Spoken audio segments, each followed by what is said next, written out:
Hello dear nursing officer, welcome back to Utkal nursing classes. आज के ये हम लोग का ब्लड ट्रांसफ्यूजन का सेकंड पार्ट डिस्कस करेंगे। ठीक है, इसमें हम लोग डिस्कस करेंगे कि हम लोग का जो होल ब्लड से कैसे ब्लड कंपोनेंट हम लोग निकालते हैं और ट्रांसफ्यूज करते हैं। ब्लड कंपोनेंट का पीआरबीसी हो गया, प्लाज्मा हो गया, एफएफपी हो गया, कैरोप्रेसिपिटेट हो गया, उन लोग का क्या टेम्परेचर है, क्या इंडिकेशन है, कब देते हैं, सब कुछ आज ये टॉपिक में हम लोग डिस्कस करेंगे। उनका क्या स्टोरेज कैपेसिटी है, सब आज हम लोग डिटेल्स में डिस्कस करेंगे। तो सभी नर्सिंग ऑफिसर को रिक्वेस्ट है कि वीडियो के एंड तक बने रहे और कंप्लीट वीडियो वॉच करें, क्योंकि आप लोग को ये वीडियो में बहुत इंटरेस्टिंग और इम्पोर्टेंट पॉइंट हम लोग डिस्कस करने जा रहे हैं। ठीक है, तो पहले देखते हैं हम लोग जो हम लोग का होल ब्लड है। ठीक है, होल ब्लड से हम लोग कैसे पीआरबीसी को और हम लोग का एफएफपी हो गया, प्लेटलेट हो गया, क्रायोप्रेसिपिटेट हो गया, उसको कैसे निकालते हैं। ठीक है, तो ये हो गया, देखो इधर डायग्राम में हम लोग का होल ब्लड। ठीक है, ये है होल ब्लड। ये होल ब्लड को क्या करते हैं, सेंट्रीफ्यूगल मशीन से उसको स्पिन कर घुमाना जाता है। ठीक है, कौन सा, सेंट्रीफ्यूगल मशीन से।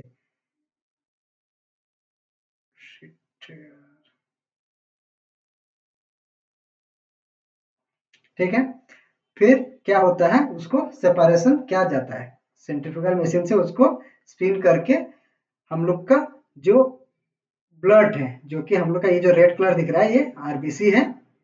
ठीक है, और ये हो गया हम लोग का प्लाज्मा। ये सेपरेशन हो गया किसके वजह से, जब हम लोग का सेंट्रीफ्यूग हुआ होल प्लाज्मा को, सॉरी होल ब्लड को, तो ये डिवाइड हो गया। ठीक है, नीचे और एक डायग्राम है, उधर देखिए कैसे किया जाता है। ठीक, ये देखो, ये क्या है, हम लोग का होल ब्लड है। ठीक है, इसको सेंट्रीफ्यूज किया गया, स्पिन किया गया मशीन में, उसको डाल के उसको घुमाते हैं, स्पिन बोलते हैं। ठीक है, हार्ड स्पिन, सॉफ्ट स्पिन होता है। ठीक है, तो होल ब्लड को जब सेंट्रीफ्यूज किया जाता है तो वो डिवाइड होता है हम लोग का पीआरबीसी में। ठीक है, एक में आता है रेड ब्लड सेल और एक में आता है हम लोग का प्लाज्मा। ठीक है, ये रेड ब्लड सेल है जिसको हम लोग पैक करते हैं, इसलिए उसको बोलते हैं पैक रेड ब्लड सेल, जिसको पीआरबीसी बोलते हैं। ठीक है, पीआरबीसी, पीआरबीसी का फुल फॉर्म क्या है, पैक रेड ब्लड सेल। ठीक है, क्या है, पैक रेड ब्लड सेल। ये कैसे हुआ, जब हम होल ब्लड को साइंटिफिक मशीन से स्पिन किया तो रेड ब्लड सेल अलग हो गया, उसको हम लोग एडिक्टिव, हम लोग का जो एंटीकोगुलेंट होता है, हम वो डिस्कस करेंगे नीचे, उसमें हम लोग एंटीकोगुलेंट दे के उसको पैक करते हैं एक बैग में, इसलिए उसको बुलाया गया पैक रेड ब्लड सेल। ठीक है, और नेक्स्ट क्या हुआ, प्लाज्मा आता है, वही प्लाज्मा को हम लोग क्या करते हैं, हार्ड स्पिन करते हैं, और ये जो एफएफपी है, एफएफपी निकालते हैं, और क्रायोप्रेसिपिटेट हम लोग उस जैसे निकालते हैं। ठीक है, एक कोल्ड टेम्परेचर में उसको फिर से स्पिन किया जाता है, सेंट्रीफ्यूगल किया जाता है, और हम लोग उसको निकालते हैं। ठीक है, तो समझ में आ गया कैसे आया, फिर भी मैं इधर आपको एक बार और इधर मेंशन कर देता हूँ। होल ब्लड को हम लोग ने क्या किया, सेंट्रीफ्यूज किया। ठीक है, क्या क्या, इधर लिखो, सेंट्रीफ्यूज किया, कितने के लिए, टाइम फॉर 6 to 8 आवर। ठीक है, उसको सेंट्रीफ्यूज किया आफ्टर सैंपल कलेक्शन। तो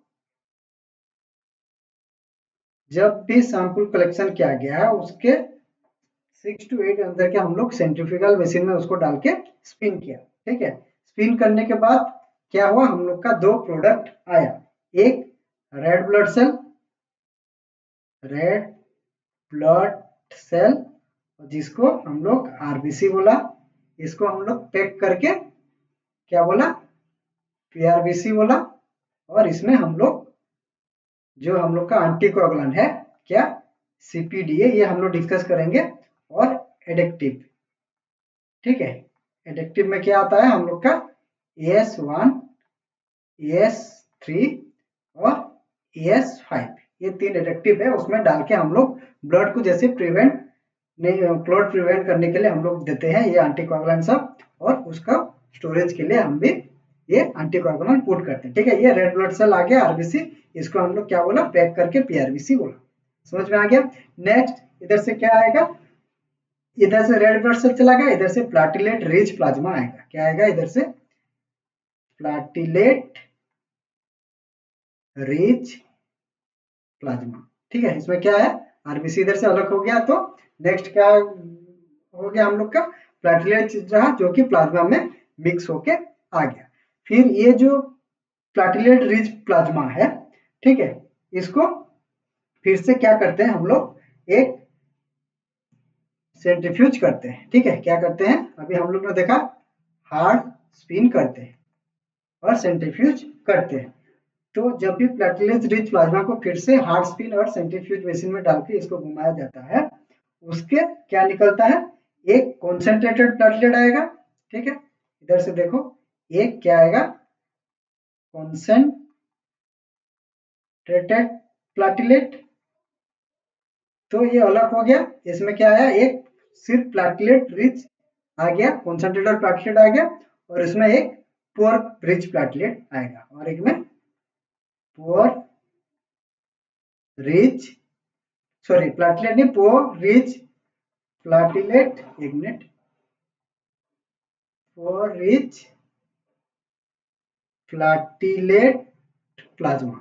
ठीक है, तो जब भी हम लोग प्लाटिलेट रिच प्लाज्मा को फिर से हार्ड स्पिन किया, सेंट्रीफ्यूज मशीन में उसको घुमाया, तो एक में आ गया हम लोग का कॉन्सेंट्रेटेड प्लाटिलेट, सिर्फ प्लाटिलेट आ गया, और एक में और एक प्लाज्मा आया जिसमें क्या है, प्लाटिलेट नहीं है। ठीक है, फिर ये जो पुअर रिच प्लाज्मा है, ठीक है, ये तो प्लाटलेट हो गया, अभी हम डायरेक्ट प्लाटलेट इसमें पेशेंट को ट्रांसफ्यूज कर सकते हैं। लेकिन ये जो फिर से जो प्लाज्मा आया है जिसमें प्लाटलेट नहीं है, उसको फिर से क्या किया जाता है, इसको फिर से सेंट्रीफ्यूज किया जाता है, सेंट्रीफ्यूज किया जाता है और स्पिन किया जाता है, जिसको बोलते हैं हम लोग कोल्ड टेम्परेचर में इसको सेंट्रीफ्यूज करके हम लोग क्या निकालते हैं, इधर से हम लोग का आता है एफएफपी और क्रायो प्रेसिपिटेट। समझ में आ गया, क्रायो प्रेसिपिटेट। ठीक है, समझ में आ गया। जो नर्सिंग ऑफिसर को पता नहीं था कि कैसे आता है, ये वीडियो को देखिए, बहुत इंटरेस्टिंग टॉपिक है। तो हम लोग एफएफपी कहाँ से निकाला और क्रायो प्रेसिपिटेट कहाँ से निकाला, जो pure rich, sorry poor rich जो प्लाटलेट प्लाज्मा है, उधर से हम लोग ने क्या किया, क्रायो प्रेसिपिटेट और हम लोग का जो एफएफपी है उसको निकाला। ठीक है, और आरबीसी कैसे आया, पैगरेबल से जब हम होल ब्लड को स्पिन किया, तो उधर से आरबीसी आया और दूसरा एक प्लाटलेट रिच प्लाज्मा आया। ठीक है, ये होपफुली ये समझ में आ गया होगा। ठीक है, नेक्स्ट नेक्स्ट हम लोग डिस्कस करेंगे पीआरबीसी होल ब्लड सेल के बारे में, कब हम देते हैं, इसका वॉल्यूम कितना है, इसका इंडिकेशन के क्या है, उसके बारे में हम लोग देखेंगे। ठीक है, तो होल ब्लड जो है, तो 1 यूनिट होल ब्लड में, ठीक है, कितना वॉल्यूम रहता है, इसका जो वॉल्यूम है वो रहता है 450 ml। ठीक है, अभी और होल वॉल्यूम यूज नहीं हो रहा है, इसके इसके इंस्टेड हम लोग क्या दे रहे हैं, होल वॉल्यूम के जगह पे हम लोग अभी पीआरबी से ज्यादातर यूज होता है। ठीक है, क्योंकि ये ज्यादातर फ्लूइड ओवरलोड करता है। ठीक है, हाई हम लोग का जो 450 ml है, उसके साथ साथ उसका जो कॉन्सेंट्रेशन है बहुत ज़्यादा था, इसलिए बहुत प्रॉब्लम देखने को मिलता है, कॉम्प्लिकेशन देखने को मिलता है, इसलिए इसके वजह से अभी हम लोग पीआरबीसी देते हैं होल ब्लड के वजह से। ठीक है, तो इसका क्या है, 460 ml उसका वॉल्यूम है, प्लस जो हम लोग का जो एंटीकोएगुलेंट है, जो सीपीडी हम लोग जो डालते हैं, वो 63 ml सीपीडीए हम लोग इसमें देते हैं। तो अभी क्वेश्चन ये है कि ये जो सीपीडीए है, ठीक है, इसका फुल फॉर्म क्या है। ठीक है, सीपीडीए का फुल फॉर्म क्या है, साइट्रेट फॉस्फेट डेक्सट्रोज एडेनाइन। ठीक है, ये हो गया सीपीडीए का फुल फॉर्म। ये एक एंटीकोगुलेंट है, ये ब्लड को प्रिजर्व करने के लिए यूज करते हैं, ब्लड का क्लॉट को प्रिवेंट करने के लिए हम लोग एंटीकोगुलेंट यूज करते हैं, जिसका नाम है सीपीडी। ठीक है, इसके साथ साथ हम लोग क्या करते हैं और एक एडिक्टिव भी यूज करते हैं, वो हम लोग पीआरबीसी में देखेंगे। ठीक है, तो ये हो गया एंटीकोगुलेंट एक यूनिट में उसका वॉल्यूम। ठीक है, अभी देखेंगे कि एक यूनिट पीआरबीसी ट्रांसफ्यूज अगर करेंगे, सॉरी, एक 1 यूनिट होल ब्लड अगर ट्रांसफ्यूज करते हैं तो कितना हम लोग का जो हीमोग्लोबिन लेवल है वो बढ़ता है। ठीक है, after transfusion 1 unit whole blood the haemoglobin level is increase, कितना इंक्रीज होगा 1.2 ग्राम। ठीक है, कितना होता है 1.2 ग्राम पर डेसीलीटर में इंक्रीज होता है। अगर एक पेशेंट को 1 यूनिट होल ब्लड दिया तो 1.2 ग्राम डेसीलीटर यूज होगा। अगर हेमाटोक्रीट पूछे कि हेमाटोक्रीट कितना इंक्रीज होगा 1 यूनिट पीआरबीसी में, तो वो होता है हम लोग का 35 to 45 और नहीं तो 2 to 3% लिख दीजिए। 3 हम लोग का हेमाटोक्रीट परसेंटेज में आता है, तो 3% हेमाटोक्रीट इंक्रीज होता है। ठीक है, ये हो गया होल ब्लड के बारे में। अभी देखेंगे इसका इंडिकेशन हम लोग कब इसको देंगे। ठीक है, इंडिकेशन ऑफ होल ब्लड, इधर लिखो indication of whole blood transfusion. ठीक है, क्या क्या इंडिकेशन है हम लोग कब देंगे एक पेशेंट को। अगर एक पेशेंट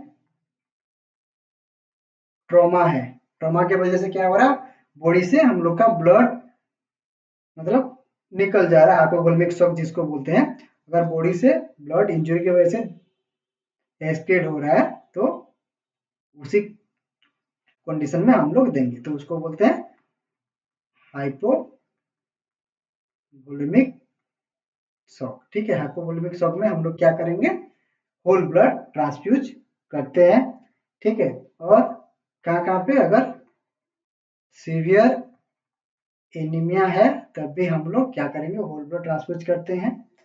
ठीक है, तो अभी होल ब्लड में अभी फिर से रिपीट बोलेंगे, होल ब्लड अभी ज्यादातर यूज नहीं होता है, पीआरबीसी होता है। इसका कॉन्ट्रा इंडिकेशन क्या है, कॉन्ट्रा इंडिकेशन क्या है, क्या हो सकता है, मैंने अभी बोला था risk of volume overload, risk of volume overload हो सकता है। ठीक है, और हम लोग का कार्डियक फेल्योर, रेनल फेल्योर हो सकता है। ठीक है, कार्डियक फेल्योर भी हो सकता है। ठीक है, तो ये हो गया हम लोग का होल ब्लड के बारे में। नेक्स्ट हम लोग देखेंगे पीआरबीसी। ठीक है, क्या है पीआरबीसी में जो इम्पोर्टेंट पॉइंट है उसको हम लोग डिस्कस करेंगे। ठीक है, अभी हम लोग ज्यादातर पीआरबीसी ट्रांसफ्यूज करते हैं इंस्टेड ऑफ होल ब्लड। ठीक है, तो एक यूनिट पीआरबीसी में, ठीक है, क्या है 1 यूनिट पीआरबीसी में कितना वॉल्यूम ब्लड रहता है। इसमें हम लोग डिस्कस करेंगे नर्सिंग रोल भी क्या क्या है। तो जैसे कि हम लोग पीआरबीसी का फुल फॉर्म क्या देखे थे, पैक रेड ब्लड सेल। ठीक है, पीआरबीसी का full form pack red blood cell. तो इसका जो 1 यूनिट, ये यूनिट का, ठीक है, ये राउंड के अंदर जो डॉट है ये यूनिट का ये है। ठीक है, तो यहाँ 1 यूनिट पीआरबीसी में वॉल्यूम कितना रहता है 250 टू 350, कितना 250 टू 350 ml पर यूनिट। ठीक है, समझ आ गया वॉल्यूम कितना है 250 टू 350। तो इसमें हम लोग का जो सीडीपीए हो गया, सीपीडीए हो गया और जो एडिक्टिव हो गया उसका वॉल्यूम में इतना ज़्यादा नहीं रहता है। ठीक है, अगर इसमें से मैं डिटेल्स में बाद में देखेंगे कि कितना, अगर सीपीडीए रहता है तो उसका लाइफ स्पान क्या होता है वो यूनिट ब्लड का, और एडिक्टिव होने से कितना लाइफ स्पान होता है हम लोग डिस्कस करेंगे। ठीक है, next 1 unit PRBC transfusion increase, कितना इंक्रीज करेगा, इंक्रीज हीमोग्लोबिन लेवल कितना करता है हम लोग का 1 ग्राम हम लोग का इंक्रीज करता है। ठीक है, कितना 1 ग्राम पर डेसीलीटर, हीमोग्लोबिन कितना इंक्रीज होगा 1 ग्राम पर डेसीलीटर। और इधर से एचसीटी हेमाटोक्रिट भी कितना होता है 3% इंक्रीज होता है अगर हम एक पेशेंट को 1 यूनिट पीआरबीसी ट्रांसफ्यूज करते हैं तो। ठीक है, तो 1 यूनिट में 1 ग्राम हीमोग्लोबिन एंड 3% हेमाटोक्रिट इंक्रीज होता है। ठीक है, नेक्स्ट इसका जो इंडिकेशन है पीआरबीसी का क्या है, इंडिकेशन।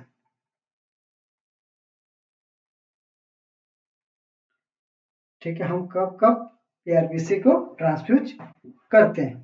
ठीक है, इंडिकेशन, फर्स्ट इंडिकेशन अगर हो गया वो है क्रोनिक एनीमिया, अगर पेशेंट को एनीमिया है तो हम लोग पीआरबीसी ट्रांसफ्यूज करते हैं। ठीक है, उसके साथ साथ हम लोग का जो सिकिल सेल डिजॉर्डर है, एक्यूट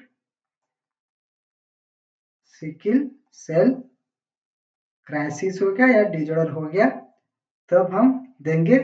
और हाइपोवोलेमिक शॉक में भी हम लोग क्या करते हैं पीआरबीसी ट्रांसफ्यूज करते हैं। ठीक है, और प्री ऑपरेटिव कुछ प्रोसीजर है। ठीक है, अगर प्री ऑपरेटिव एनीमिया भी है तो हम लोग क्या करते हैं पीआरबीसी देते हैं, प्री ऑपरेटिव एनीमिया। ठीक है, तो ये इंपॉर्टेंट इंडिकेशन है हम लोग पीआरबीसी ट्रांसफ्यूज करते हैं। ठीक है,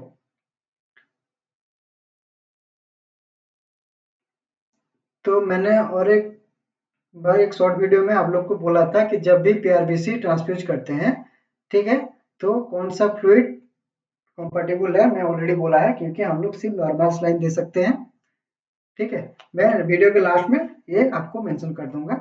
अभी देखते हैं एफएफपी और क्रायो प्रेसिपिटेट के बारे में। एफएफपी और क्रायो प्रेसिपिटेट, एफएफपी क्या है, एफएफपी का जो फुल फॉर्म है वो क्या है, फ्रेश फ्रोजन प्लाज्मा। ठीक है, क्या है एफएफपी का फ्रेश फ्रोजन प्लाज्मा। ठीक है, तो एफएफपी एक यूनिट एफएफपी में 1 यूनिट और 1 बैग एफएफपी में जो वॉल्यूम होता है, ठीक है, कितना वॉल्यूम रहता है इसमें 200 to 250 M L, 200 to 250 M L का एफएफपी वॉल्यूम रहता है। ठीक है, एफएफपी में क्या होता है हम लोग का जो सभी कोआगुलेशन फैक्टर देखने को मिलता है एक्सेप्ट फैक्टर 5 एंड 8। ये एक इंपॉर्टेंट पॉइंट है, इधर लिख लीजिए। ठीक है, एफएफपी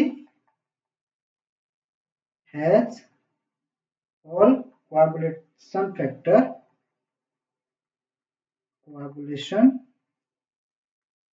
factor except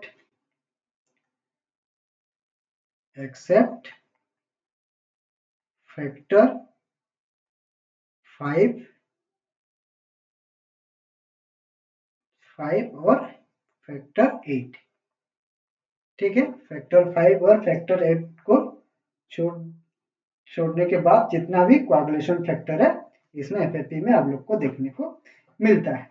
ठीक है, उसके बाद क्या है, ये जो एफएफपी है हम लोग कब देते हैं, इंडिकेशन क्या है, indication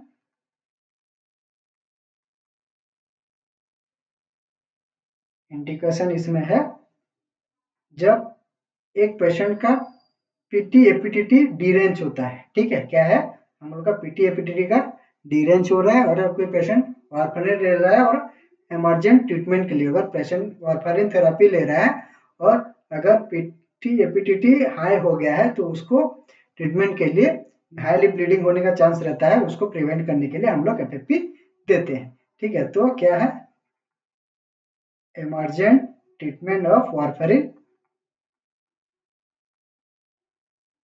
treatment of warfarin therapy. अगर वारफेरिन थेरापी हाई डोज हो गया है तो उसके ट्रीटमेंट के लिए हम लोग क्या देते हैं, एफएफपी देते हैं। उसके साथ साथ डीआईसी, ठीक है, डिसइमिनेटेड कोआगुलेशन जो होता है उसमें हम लोग डिसइमिनेटेड कोआगुलो इंट्रावास्कुलर कोआगुलोपैथी होता है, उसी में हम लोग देते हैं एफएफपी। नेक्स्ट हो गया हम लोग का पीटी एपीटीटी का रेंज। पीटी एपीटीटी का अगर रेंज इंक्रीज होता है तब हम लोग क्या करते हैं, पेशेंट को एफएफपी देते हैं। ठीक है, ये हो गया इंडिकेशन के बारे में। नेक्स्ट हम लोग देखेंगे क्रायोप्रोसिपिटेट। ठीक है, क्रायोप्रोसिपिटेट का क्या इंडिकेशन है, और इसमें आप लोग और भी ऐड कर दिए। अगर लीवर डिजीज है, लीवर डिजीज में क्या होगा, हम लोग का जो कोआगुलेशन फैक्टर है उसका एबनॉर्मल रहता है तब हम देते हैं। ठीक है, डीआईसी का फुल फॉर्म अगर किसी को लिखना है तो लिख दो, डिसइमिनेटेड इंट्रावास्कुलर कोआगुलोपैथी। ठीक है, क्या है डिसइमिनेटेड इंट्रावास्कुलर कोआगुलोपैथी। ठीक है, नेक्स्ट क्रायोप्रेसिपिटेट। ठीक है, क्रायोप्रेसिपिटेट में हम लोग क्या क्या क्रायोप्रेसिपिटेट, इसको ऑल्सो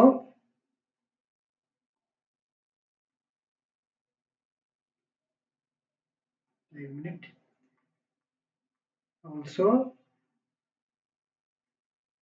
नोन एज क्रायो भी बोलते हैं इसको। ठीक है, क्रायो भी बोलते हैं क्रायोप्रेसिपिटेट को। ठीक है, तो इसका जो 1 यूनिट क्रायो का जो वॉल्यूम होता है वो कितना होता है हम लोग का 152, नहीं सॉरी, इसका जो वॉल्यूम होता है वो 15 to 20 ml होता है। ठीक है, 15 to 20 ml होता है, जिसमें से वो 150 to 250 mg फिब्रिनोजन प्रेजेंट रहता है। ठीक है, कंटेंट इधर से लिखो,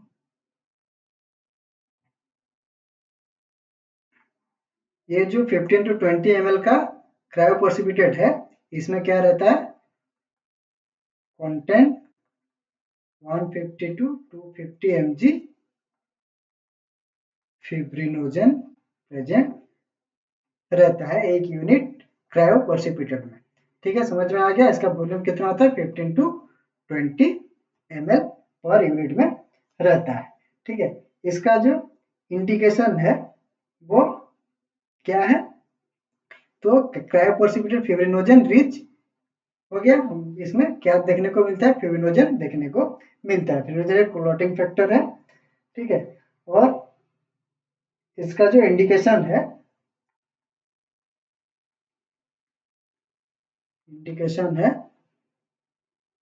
ये इंडिकेशन में क्या क्या, अगर हेमोफिलिया है, हेमोफिलिया डिजॉर्डर है तो हम लोग क्रायोप्रेसिपिटेट देते हैं। ठीक है, उसके साथ साथ हाइपोफिब्रिनोजेमिया। ठीक है, क्या है हाइपोफिब्रिनोजेमिया, और एक फ्लोटिंग फैक्टर डिजॉर्डर है जिसको वॉन विल्ब्रांड डिजीज बोलते हैं। ठीक है, ये इंपोर्टेंट है, वॉन विल्ब्रांड डिजीज। ठीक है, अगर ये डिजॉर्डर है तो हम लोग क्या करते हैं, क्रायोप्रेसिपिटेट देते हैं। ठीक है, तो ये हो गया क्रायोप्रेसिपिटेट के बारे में। नेक्स्ट हम लोग का आया प्लेटलेट। ठीक है, प्लेटलेट के बारे में देखेंगे थोड़ा। तो प्लेटलेट का जो एक यूनिट में प्लेटलेट कितना वॉल्यूम रहता है, 1 यूनिट प्लेटलेट का जो वॉल्यूम है वो कितना होता है, 50 to 70 ml पर यूनिट। ठीक है, एक यूनिट में 50 to 70 ml, कई कई बुक में 50 to 100 ml भी आप लोग को देखने को मिलता है। ठीक है, इसके लिए और एक इम्पोर्टेंट बात है, क्रॉस मैच जो करते हैं हम लोग ना, वो रिक्वायर्ड नहीं, क्रॉस मैचिंग नॉट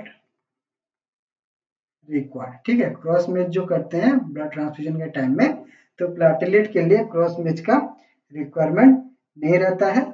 जो नेगेटिव आरएच फैक्टर नेगेटिव वाला को हम लोग नेगेटिव ही देंगे। ठीक है, उसके साथ साथ क्या देखेंगे, हम लोग का जो प्लेटलेट का जो इंडिकेशन है, ठीक है, इंडिकेशन हम कब कब प्लेटलेट दे सकते हैं पेशेंट को, अगर थ्रोम्बोसाइटोपिनिया है तो। थ्रोम्बोसाइटोपिनिया ये हम लोग ऑलरेडी डिस्कस कर चुके हैं। थ्रोम्बोसाइटोपिनिया मतलब प्लेटलेट का जो रेंज कम होने से हम लोग देंगे। उसके साथ साथ प्लेटलेट फंक्शन अगर डिफेक्ट होता है तब हम देंगे। प्लेटलेट फंक्शन अगर डिफेक्ट हुआ तब हम प्लेटलेट इन्फ्यूजन करते हैं। अगर हम लोग का जो प्लेटलेट है वो फॉर्मेशन कहाँ से होता है, प्रोड्यूस कहाँ से होता है, बोन मेरो में। अगर बोन मेरो कुछ डिजॉर्डर है तब हम प्लेटलेट देते हैं। Bone marrow failure to produce platelet, अगर बोन मेरो प्लेटलेट प्रोड्यूस नहीं कर पाता है, अगर बोन मेरो का फेल्योर है, डिजॉर्डर कुछ है, तब हम प्लेटलेट ट्रांसफ्यूज करते हैं। ठीक है, नेक्स्ट हम लोग का जो प्लेटलेट है, एक यूनिट प्लेटलेट में 1 unit platelet increase 5000 platelet count. ठीक है, एक यूनिट प्लेटलेट देने से 5000 प्लेटलेट काउंट होता है। इसमें से प्लेटलेट में और एक क्वेश्चन आता है जो इम्पोर्टेंट है, कि एक यूनिट प्लेटलेट को आपको कितने टाइम के अंदर, ड्यूरेशन के अंदर कंप्लीट करना है। ठीक है, 1 यूनिट प्लेटलेट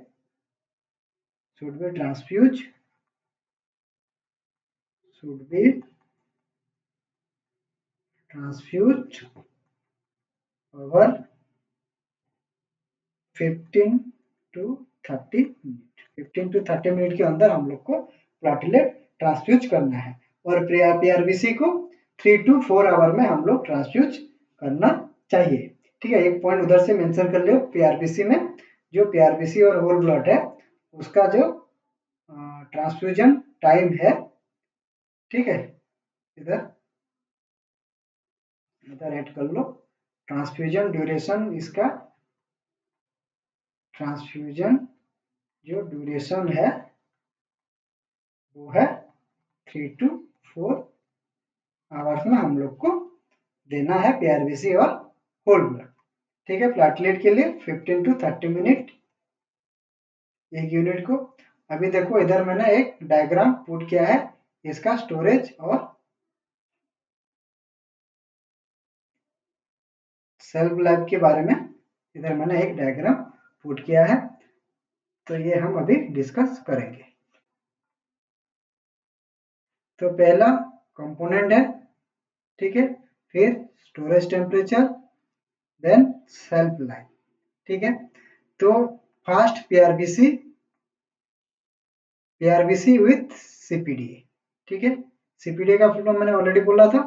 अगर पीआरबीसी में सीपीडीए ऐड किया गया है जो एंटीकोगुलेंट है, उसका लाइफ स्पान रहेगा 35 डेज। ठीक है, अगर सीपीडीए ऐड किया गया है तो 35 डेज, उसका पीआरबीसी का जो स्टोरेज टेम्परेचर है वो +2 to +6, ठीक है। देख कंफ्यूज मत होना, ये प्लस है, ठीक है, माइनस मत कर देना इसको। तो +2